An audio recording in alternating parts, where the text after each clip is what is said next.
In a previous video, I explained the process any state could pursue to depose Trump.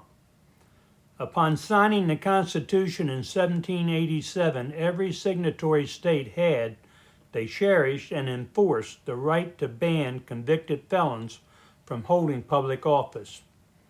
Article 2, Section 1 defines presidential eligibility. The 14th and 25th Amendments describe presidential disability.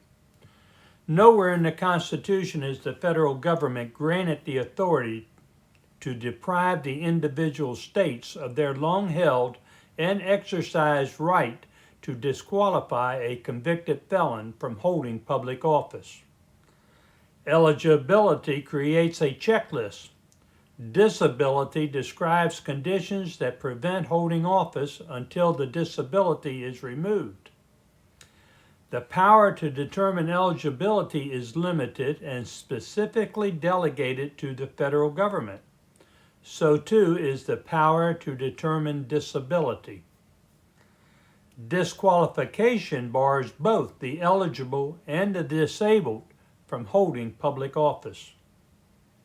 The 10th Amendment specifically says that the powers not delegated to the federal government are reserved to the states respectively. The power to disqualify, to ban a convicted felon from holding public office, was never delegated to the federal government by the Constitution. That power is reserved to the states, which means that any state has standing to enforce the power to ban felons from holding public office.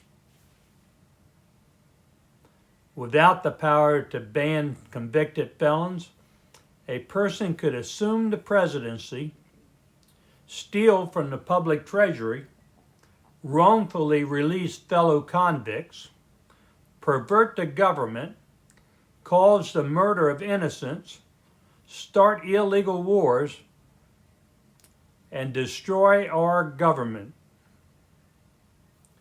Thousands of honest, moral U.S. attorneys have fled or been banished from the DOJ, leaving only the dregs of lawyerly talent to defend Trump.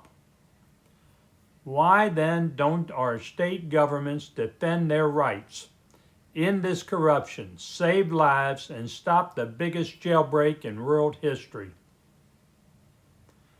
Federal judges are desperately awaiting these lawsuits. Trump's DOJ is incapable of arguing, both legally and morally, against a state's right to ban convicted felons from holding the office of president. In my own state of Virginia, the birthplace of our Constitution, Trump has recently dispatched corrupt FBI agents to force our newly minted governor to cower and submit to his illegitimate authority. Governor Spanberger, an ex-federal law enforcement agent, should certainly have the audacity to take on this fight. A decision on the merits can be reached quickly. Virginia shouldn't be afraid of what happens when Trump is declared disqualified. A federal district court judge has an inherent authority to appoint a qualified receiver to take Trump's place. Of course, there may be momentary chaos, but fear of possible chaos should never justify abandoning the rule of law. Establishing the principle that a convicted felon, someone with no moral compass, can never again gain the presidency is too important for the future of our democracy. If you agree, contact Governor Spanberger and every other state governor. Pass on this message and demand they take action to protect this state right.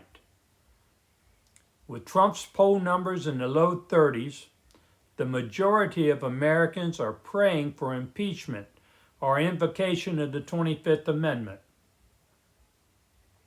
It is much more urgent, however, that the states exert their 10th Amendment rights because when successful, the thousands of pardons, along with Trump's other actions and appointments, will be voided, which would not occur with any other process.